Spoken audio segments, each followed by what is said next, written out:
뭐야? 이거 가스 냄새 아니야? 가스 끄는 걸 잊어버리면 어떻게 누나? 딴 건 몰라도 가스물 단속은 제대로 해야지.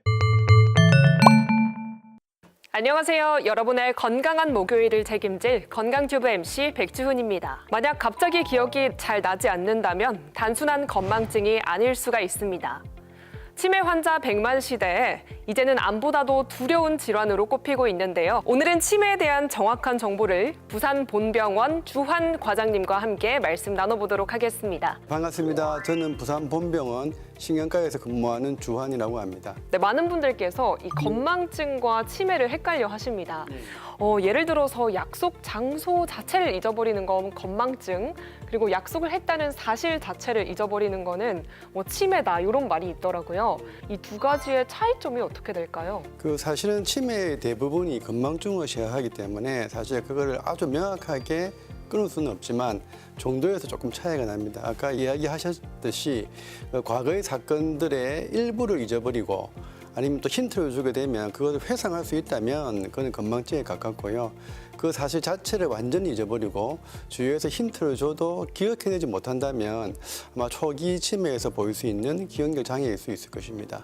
이게 한편으로는 좀 무섭기도 하면서 슬프기도 한 그런 질병인 것 같은데 오늘은 많은 분들께서 궁금해하실 치매의 특징 그리고 예방법 자세히 알아보도록 하겠습니다. 여러분의 건강한 뇌를 응원하는 건강 튜브! 네, 교수님, 많은 분들이 치매라고 하면 알츠하이머병을 가장 먼저 떠올리시곤 합니다. 근데 사실 찾아보니까 이 치매에도 종류가 굉장히 많더라고요. 어떤 종류들이 있는지 이해하기 쉽게 설명 부탁드리겠습니다. 치매의 종류를 열거하자면 사실은 40종 이상의 치매의 종류들이 있습니다. 현재까지는 치료가 될 수 없는 치매를 우리가 따졌을 때 10명 중에 6명 내지 7명은 알츠하이머 치매에 해당됩니다. 그 다음에 많은 것들이 이제 혈관성 치매가 있고 그 뒤에 또 나이를 하자면 나이에 따라서 혹시 들어보셨는가는 모르겠지만 루이체 치매라든지 전두특두 치매, 조금 특별한 종류의 아형들이 있습니다. 근데 가장 흔하게 볼 수 있는 타입은 알츠하이머 치매, 알츠하이머 병이라고 하죠. 그 종류가 가장 많은 부분을 차지하고 있습니다. 알츠하이머 말고도 굉장히 많은 종류가 있는 것 같은데 아마 우리 구독자분들도 오늘 처음 알게 되신 분들도 많으실 것 같습니다. 그렇다면 치매 종류에 따라서 이 원인도 다를 것 같다고 생각이 드는데 혹시 대표적인 원인들을 설명해 주실 수 있을까요? 일단 혈관성 치매라고 하는 거는 보통 우리가 이야기하는 뇌졸중의 한 종류로 보시면 돼요. 그러니까 뇌졸중이라는 거는 뇌가 혈관에 막히는 경색도 있고 출혈도 있는데 그게 천천히 나타나는 형태도 있고 빠르게 나타나는 경우도 있습니다. 그래서 그 후유증으로서 이제 인지장애, 기억력 장애 같은 것들이 생기게 되면 우리가 혈관성 치매란 말로 하죠. 나머지 것들은 이제 퇴행성 치매란 말을 쓰는데 우리가 퇴행성 관절염이 보면 나이가 들어서 연골 조직이 파괴되듯이 뇌세포가 나이가 들면서 어떤 독성 물질이 축적되면서 뇌세포가 죽으면서 치매가 되는 것들이죠. 근데 어떤 독성 물질이 어디에 분포하느냐에 따라서 이제 아형이 갈리는 겁니다. 알츠하이머 치매 같은 경우에는 대표적으로 기억력 장애가 먼저 나타나죠. 이 말은 그 독성 물질이 기억을 관장하는 부위에 먼저 축적이 된다는 뜻이죠. 아까 제가 언급드렸던 루이체 치매 같은 경우에는 환각, 이상행동, 파킨슨 증상 같은 것들이 보이는 거죠. 또 그 해당되는 부위에 특정 물질이 침착이 되는 것들이고요.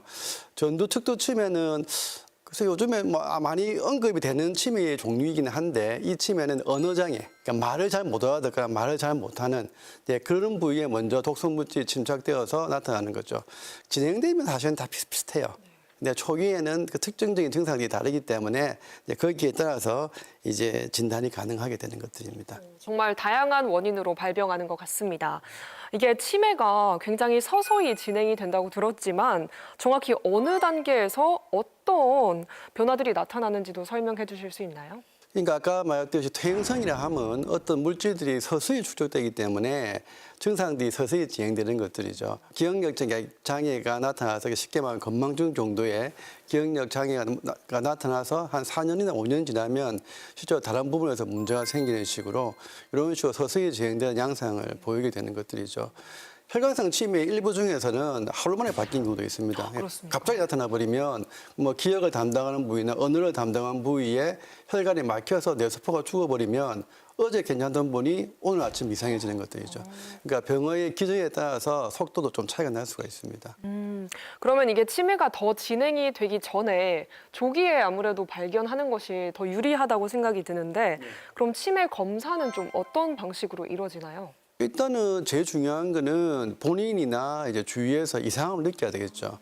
뭔가 전과 다르다, 뭔가 다르다는 의문을 가지고 접근을 하셔야 되고요. 그 다음에 오시게 되면 이제 치매라는 게 인지 기능이 떨어지는 거니까 인지 기능을 평가할 수 있는 방법들이 있습니다. 5분짜리 간단한 검사부터 뭐 1시간 넘게 걸리는 복잡한 검사가 있거든요. 이제 그 검사를 통해서 실제 요분이 그 나이에 비해서도 문제가 있다는 것이 확인되면 치매의 증상이 확정이 되는 거고 그다음에 치매의 원인을 찾기 위해서 여러 가지 검사를 하게 됩니다. 10명 중에 1명 정도는 치료될 수 있는 원인들이 있거든요. 근데 그것들을 빨리 찾아내는 게 제일 중요합니다. 그래서 아마 치매로 왔는데 왜 병원에서 뭐 혈액 검사를 하고 왜 하느냐 그 치료될 수 있는 부분을 찾기 위해서입니다. 그다음에 뇌사진을 찍어서 이게 혈관성 문제인지 퇴행성 문제인지를 파악을 하는 거죠. 근데 거기에 따라서 이제 치료 방법과 예방 대책을 세우게 됩니다. 예, 그래도 치매라는 진단을 들으면 아무래도 환자분들께서 굉장히 막막함을 느끼실 것 같은데 그렇다면 진단 이후에 환자분들은 어떤 치료와 관리를 받게 되나요? 악화시킬 수 있는 요인들을 일단은 제거를 해야 되는 거고요. 그럼 현재 나와 있는 약들이 치매를 완치는 할 수는 없지만 진행 속도를 조금 늦출 수 있는 방법들이 약들이 있습니다. 근데 그것들을 처방을 받게 해서 하는 거고요. 그럼 일상 활동을 어떻게 요분이 가능한 한 다른 사람의 도움 없이 독립적으로 유지하게 만들 것인가. 이제 그거는 그분의 상황 따라 다 다릅니다. 그분이 실제 직업을 가지고 있느냐, 아니면 직업 없이 그냥 집에서만 계신 분이냐에 따라서 여러 가지 방법들을 보호자들하고 의논하는 거죠. 거기에는 당연히 심리적 지지까지 포함이 되고 또 요즘에는 국가에서 여러 가지 치매 환자들을 도와줄 수 있는 방법들을 많이 만들어놨기 때문에 그걸 몰라서 이용을 못하는 분들이 많거든요. 근데 거기에 대한 안내, 그렇게 통해서 최대한 요분이 나빠지는 부분에 대해서 적응하게 만드는 거. 그래서 본인이나 다른 분들한테 최대한 부담을 적게 만들어주는 거. 이제 그것이 굉장히 중요한 걸로 보시면 됩니다.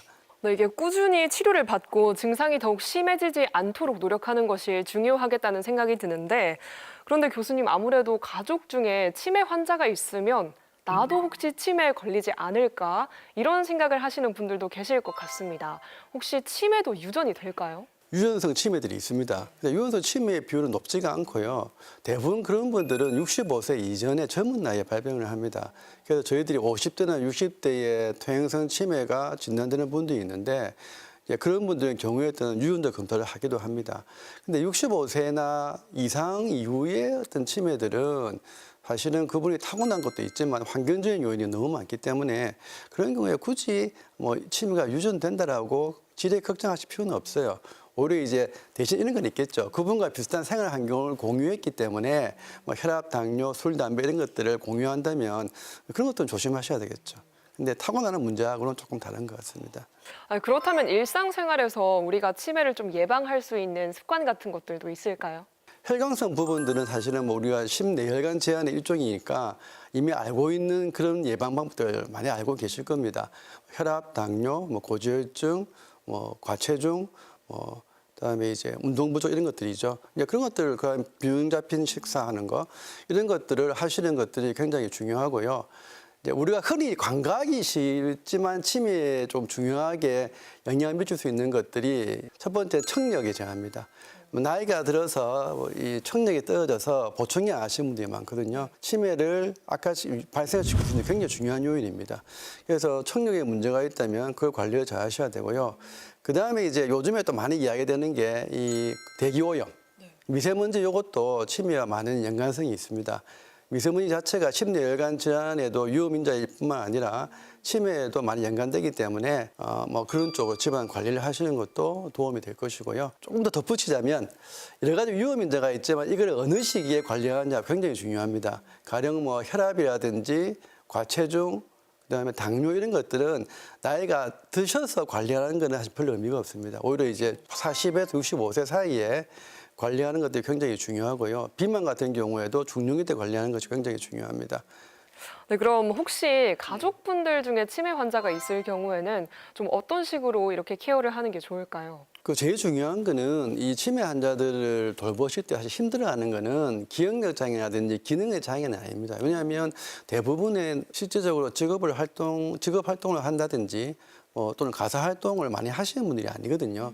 근데 보호자들이 힘들어하는 거는 이 치매에 동반되는 소위가 우리가 이제 뭐 옛날 잘 쓰지는 않는 말이지만 노망이라고 하는 증상들, 그러니까 이상 행동의 증상들이거든요. 공격성이라든지 망상을 가진다든지 환각이 있다든지 수면장애 이런 것들입니다. 저희들이 심하면은 약을 써서 조절을 하지만 이건 오히려 이제 보호자들이 이 환자들을 어떤 태도로 대할 것인가에 따라서 많은 차이들이 오거든요. 그러니까 뭐 환자들에 대해서 너무 이분을 가르치려고 한다든지 너무 심하게 행동을 교정하려고 한다든지 그런 것들은 오히려 부작용을 낳는 경우들이 많고요. 이분들의 행동을 제법 좀 받아들이는 한도 내에서 좀 얌전하게 갈 수 있는 방법들을 좀 고민하는 것이 중요하고, 두 번째는 본인의 어떤 케어 능력들을 너무 과대평가하시면 안 돼요. 내가 이번 혼자서 다 보겠다 이렇게 하시면 답이 없습니다. 그렇기 때문에 나라에서 많은 제도를 만들어 놨거든요. 몰라서 하시는 분들이 많아요. 일단 우선은 이제 부산 같으면 각 구마다 두세 군데의 치매 안심센터라는 국가에서 치매 환자들을 관리해 주는 데가 있거든요. 거기에 문의를 하시면 이와 같이 많은 도움을 받을 수 있습니다. 그래서 전문가의 도움을 구하셔도 되고요. 안심센터 가시면 거기 인원들이 환자를 어떻게 대할 것인가, 그다음에 행정적으로 또는 경제적으로 어떻게 도움을 받을 수 있을 것인가, 그에 대한 많은 정보를 가지고 계시거든요. 그런 분들하고 이야기를 하셔야 됩니다. 생각으로 많은 도움을 받을 수가 있습니다. 그래서 가족들이 그걸 알고 이제 나서가지고 조금 안내를 해드리면 많은 도움이 될 것으로 생각이 됩니다. 네, 구독자분들도 오늘 알려드린 사항 한 번쯤 참고해보시고 또 일상 속의 변화들도 한 번쯤 살펴보는 것이 좋을 것 같습니다. 치매에 대한 구독자분들의 궁금증을 OX 퀴즈로 풀어보는 시간입니다. 건튜 OX 퀴즈! 네, 과장님 첫 번째 질문 드리겠습니다. 밤에 잠을 잘 못 자면 치매 위험이 높아질 수 있다? 하나, 둘, 셋! 사실 요거는 조금 이제 가운데에 들려고 하다가 제가 했는데 수면과 치매의 관계는 상당히 여러 가지 면에서 아셔야 될 부분들이 있습니다. 첫 번째 이제 수면 부족들, 특히 이제 수면과 관계된 호흡 장애들, 소위 말하는 수면 무호흡증 이런 것들이 있죠, 그죠? 그런 것들 유병률이 굉장히 높습니다. 이런 분들은 결국은 이제 수면 무호흡증이 심뇌혈관의 제한을 높임으로써 치매의 빈도를 높일 수도 있고. 그러니까 우리가 아까 이야기드렸던 독성물질들, 퇴행성 치매에서 독성물질을 이야기드렸는데 우리 몸에서 독성물질이 제어되는 시간이 깊은 잠을 자는 시간입니다. 그래서 당연히 깊은 잠을 잘 못 자게 되면 독성물질이 쌓일 수 있는 위험도가 높아지겠죠. 렘 수면 행동장애라는 병을 들어보는가 모르겠지만 어떤 것인가 하면 우리가 이제 꿈을 꿀 때는 보통 몸이 마비가 됩니다. 머리 쪽은 활발하게 꿈을 꾸지만 팔다리는 마비 상태로 가는 게 정상이거든요. 그런데 독성물질이 특정의 뇌의 어떤 부위에 침착이 돼버리면 이 마비를 시키는 신경이 끊겨버려요. 그러면 꿈속에서 나타나는 행동을 그대로 팔다리가 하게 됩니다. 그래서 옆에 있는 배우자를 때린다든지 고함을 친다든지 하는 문제가 생기는데 요게 보통 이제 물론 이건 이제 파킨슨 종류의 퇴행성 질환, 뭐 루이치의 치매 같은 그런 것들에 의해서 중요한 문제가 있는데 요거 생기기 그게 7, 8년 전에 이 증상이 먼저 나타납니다. 그래서 이런 것들이 보인다면 한번 이거는 병원에서 진단을 받아 보실 필요가 있습니다. 혹시 몽유병이랑은 좀 다른 건가요? 몽유병은 좀 다릅니다. 몽유병하고 좀 다른 문제를 보시면 됩니다. 이게 결국 잘 자는 게 건강의 기본이다라는 말이 괜히 있는 게 아닌 것 그렇죠. 같습니다. 그게 이제 하나의 요인도 될 수가 있고 하나의 네. 증상으로도 나타날 수도 있고. 알겠습니다. 그럼 다음 질문 드리도록 하겠습니다. 노년기 우울증은 치매와 증상이 비슷할 수 있다? 하나, 둘, 셋. 먼저 들어주셨습니다. 네. 그래서 사실 노년기 우울증과 치매의 감별은 사실 굉장히 중요하게 어렵기도 합니다. 두 개가 사실은 연결이 돼 있어요. 우울증이 심하신 분들은 치매로 갈 위험이 높고 또 치매 환자들이 우울증이 많이 보입니다. 그렇기 때문에 두 개의 증상이 굉장히 비슷합니다. 그래서 사실 저희들도 초반에 어떤 객관적인 검사를 통해서 최대한 감별을 해내려고 하는데 감별이 힘든 경우도 있고요. 인지검사는 일종의 시험이거든요. 아주 집중된 상황에서 30분 내지 1시간 정도 시험을 치게 합니다. 그러면 우울증 환자들도 그 점수 잘 받아요. 근데 진짜 치매 환자분들은 결국 아무리 노력을 해도 통과를 못하는 거죠. 그래서 두 개가 증상이 비슷하기 때문에 요거는 아마 전문가의 진단이 필요할 거로 생각이 됩니다. 네, 이 두 가지가 비슷하기 때문에 더더욱 혼자 판단하지 마시고 제 옆에 계신 주한 교수님과 같은 전문가와 꼭 상담 받아보시는 걸 권해드리겠습니다. 네, 그럼 다음 질문 드리도록 하겠습니다. 이 건망증이 자주 생기면 치매로 이어진다? 하나, 둘, 셋. 이것도 정답이 O군요. 예. 근데 이것도 조금 이제 그 부원해야 할 필요는 있습니다. 우리가 아까 알츠하이머 치매와 같은 이런 기억력 위주의 치매들은 어떻든 초반에는 건망증의 증상이 나타납니다. 그래서 이거를 우리가 요즘은 의학용어로 경도인지 장애 이런 말을 쓰게 됩니다. 경도인지 장애라는 거는 기억력 장애가 있죠. 그 기억력 장애가 우리가 이야기했던 객관적인 시험. 같은 학력을 가진 같은 나이대 분들에 비해서 시험 점수가 유의미하게 낮게 나오는 분들이죠. 이런 분들은 보통 한 7, 8년째 하면 치매로 가는 경우도 굉장히 많습니다. 전 단계이기 때문에 건망증이 자주 생긴다 하면 그만큼 기억력의 장애 정도가 심하다는 뜻일 거니까 요런 그런 관점에서 본다면 이게 치매로 진행될 수 있는 위험인지라고 볼 수가 있을 겁니다. 그러면 의심은 해볼 수 있다라는 말씀이신 거네요. 예, 알겠습니다. 그럼 다음 질문 드리도록 하겠습니다. 이 치매는 일찍 발견해서 약을 먹으면 진행을 늦출 수 있다? 하나, 둘, 셋. 예, 대부분의 빨리 약을 먹어야 그 차이를 볼 수가 있거든요. 3년, 4년 점점 지날수록 그 차이가 벌어지게 되거든요. 그래서 치매약들은 초기에 먹어주시는 것이 좋고요. 그 다음에 2, 3년 전부터 이제 아까 제가 이야기드렸던 그 독성 물질을 제거하는 주사제 약이 있긴 있습니다. 그래서 요거는 아직까지 이제 이게 많이 쓰이지는 않고요. 그 비용 문제도 있고 위험성의 문제도 있기 때문에 이제 그런 약이 최초로 이제 2, 3년 전부터 쓰기 시작하고 있습니다. 그래서 이런 그 위험 물질을 제거하는 약들은 아주 극초기, 그러니까 경도인지 장애나 아니면 아주 초기 때 쓰면 그는 연구적으로 진행을 좀 늦출 수 있는 효과가 있기 때문에 그런 옵션들도 한번 생각해 볼 수는 있습니다. 네, 오늘은 주한 과장님과 함께 치매에 대한 정확한 정보를 알아보는 시간 가져봤습니다. 네, 혼자서 불안해하지 마시고 꼭 전문가 상담을 통해서 정확한 정보 얻어가시길 바라겠습니다. 네, 마지막으로 과장님께서도 구독자분들께 한 말씀 부탁드릴게요. 아까 말씀드렸듯이 치매라는 것을 너무 겁나거나 공포감을 가지시면 안 되고요. 적절한 시기에 적절한 케어가 들어가면 충분히 진행을 막을 수 있고 또 이미 건강하신 분들은 여러 가지 위험 인자를 잘 관리하면 치매 없이 행복한 여생을 보낼 수 있을 거라고 생각이 됩니다. 너무 두려워하지 마시기 바랍니다. 예, 감사합니다. 네, 치매는 완치가 어렵다고 해서 이 치료와 관리가 불필요하다는 뜻은 아닙니다. 여러분 스스로 뇌 건강을 한번 돌아보는 계기가 되셨으면 좋겠습니다. 그럼 저희 건강튜브는 다음 시간에도 여러분의 삶을 더 건강하게 만들어줄 유익한 정보로 찾아오도록 하겠습니다. 여러분의 건강한 뇌를 응원하는 건강 튜브!